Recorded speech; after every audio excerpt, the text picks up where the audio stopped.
বাংলাদেশের আগামী নির্বাচনে ভারত হেরে গেছে বা ইতিমধ্যে তারা যে হেরে গেছে সেটা তারা স্বীকার করে নিছে।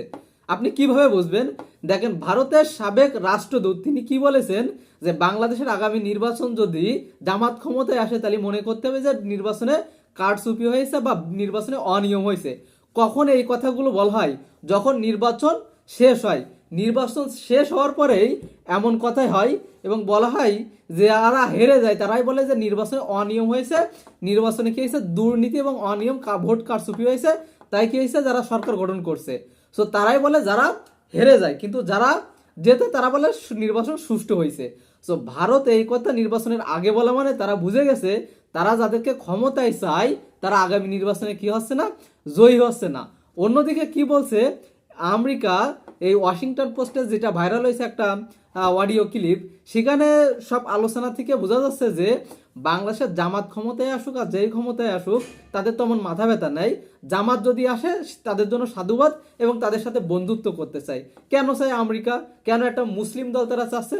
কারণ তারা পশ্চিম থেকে ভালোভাবে নিউজ পাইছে যে বাংলাদেশের জামাতের শব্দ ভালো, বা তারা কি করতে চাচ্ছে যে বাংলাদেশের মানুষ জামাতের ক্ষমতায় দেখতে চাচ্ছে, এক।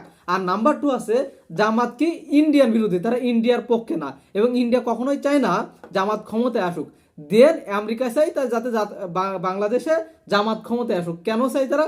কারণ তারা কি করতে পারবে, ইন্ডিয়াকে ডমিনেট করতে পারবে। কারণ ইতিমধ্যে ইন্ডিয়া এবং যুক্তরাষ্ট্রের কি নাই, সম্পর্ক ভালো নাই। সুতরাং আমেরিকা ইন্ডিয়াকে যদি দমাতে চায় তাহলে বাংলাদেশকে তাদের হাতে লাগবে বা ইন্ডিয়ার বিরুদ্ধে শক্তি বাংলাদেশে খাড়া করা হতে হবে। কারণ বাংলাদেশ নিয়ে তাদের বেশি মাথা ব্যথা না। কেন তাদের মাথা ব্যথা না? কারণ বাংলাদেশের কি নাই, খনিজ তেল নাই। বাংলাদেশে যেহেতু তেল নাই, সম্পদ নাই, আমেরিকা চুরি করার মতো কিছু নাই। সুতরাং বাংলাদেশে যেই ক্ষমতায় আসুক না কেন আমেরিকার তাতে কোনো মাথা ব্যথা নাই। সুতরাং তাদের পক্ষে থাকলেও আছে এবং ইন্ডিয়ার বিরুদ্ধে থাকলেও আছে। তাদের এক কথা ইন্ডিয়ার বিরুদ্ধে থাকা লাগবে এবং তারা এখানে কি করবে না, বেশি আর তেল খরচ করবে না বা বেশি টাকা ডলার এখানে তারা খরচ করবে না। তাদের খরচ করার মতো অনেক রাষ্ট্র আছে। সুতরাং ইন্ডিয়ার পেটের ভিতরে থাকা রাষ্ট্রের পিছনে তারা বেশি খরচ করবে না। তারা দেখবে তাদের পক্ষে কারা আছে। কারণ এখানে ইন্ডিয়া অন্য কারোকে কি করতে দেবে না, স্থিতিশীল থাকতে দেবে না। সুতরাং তারা চাইবে যে ইন্ডিয়ার বিরুদ্ধে যে ক্ষমতায় থাকবে এখানে জামাত হোক আর বিএনপি হোক, সেটা হলো আমেরিকার জন্য বেটার পয়েন্ট বা প্লাস পয়েন্ট। এই জন্যই তারা এখানে অতিরিক্ত খরচ করবে না। যে কি হয় যে ইন্ডিয়ার বিরুদ্ধে কোনো রাষ্ট্র দল এখানে ক্ষমতায় আসুক, কারণ এই দল নিয়ে আমেরিকার বেশি মাথা ব্যথা নাই। কারণ এখানে তো সম্পদ নাই যে আমেরিকা লুট করবে। যারা খায় বিদেশে জোন দিয়ে এবং গার্মেন্টসে কাজ করে, সুতরাং সে দেশে এসে আমেরিকা কি করবে? উল্টো আমেরিকায় এদেরকে টাকা দিতে দিয়ে কি করতে, এদের কাছ থেকে পোশাক নিতে হয়।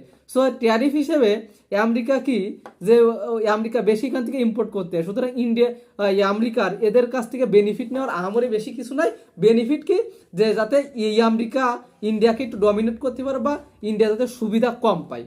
সুতরাং সে কারণে তারা জামাতকে ক্ষমতায় আনবে, এই বিষয়ে তাদের কোনো সমস্যা না। তারা জামাতকে মেনে নিয়েছে, কারণ জামাত তারা দেখছে জামাতে নারী আয়ন আছে, নারীরা কাজ করে, নারীরা যথেষ্ট জামাত করে এবং জামাতে সব শিক্ষিত লোক বেশি। এবং কি দেখছে যে জামাত শরিয়া আইন মানে এখানে পালন করার মতো কিছু করতে পারে বা তেমন আইনরা বাস্তবায়ন করার সামর্থ্য নেই। তা আমেরিকা কি করতে পারবে, ঠেকিয়ে দিতে পারবে। কারণ এরা কি আমেরিকার উপর বা পশ্চিমাদের উপর নির্ভর এদের অর্থনীতিটা। সুতরাং জামাতের ক্ষমতায় আসলে আমেরিকার কোনো সমস্যা না, সমস্যা কার, ইন্ডিয়া। সুতরাং ইন্ডিয়া এই নির্বাচন নিয়ে খুবই উঠে পড়ে লাগছে এবং ইতিমধ্যে যে তারা পরাজয় বরণ করছে এটা তারা স্বীকার করে নিছে। এবং শুধু তাই না, আগামী নির্বাচন করে ঘিরে বাংলাদেশে অনেক বড় সহিংসতা হবে, যে কারণে ইন্ডিয়ান অ্যাম্বাসি থেকে তাদের যে লোকজন তারা অলরেডি কি করছে, ইন্ডিয়ায় নিয়ে চলে যাচ্ছে, বাংলাদেশে রাখতেছে না। সো এটা খুবই সিগনিফিক্যান্ট এবং এটা খুবই একটা ব্যাড নিউজ। সুতরাং ইন্ডিয়া যেহেতু আগে থেকে হেরে গেছে, সুতরাং এই নির্বাচন বানচাল করার বিশাল বড় একটা খেলায় তারা মাতবে, আপনি লিখে রাখেন। সুতরাং চোখ কান খোলা রেখে সবাইকে সামনে এগোতে হবে এবং নির্বাচন যাতে সুষ্ঠু হয় এজন্য সবাইকে সমানভাবে কাজ করতে হবে।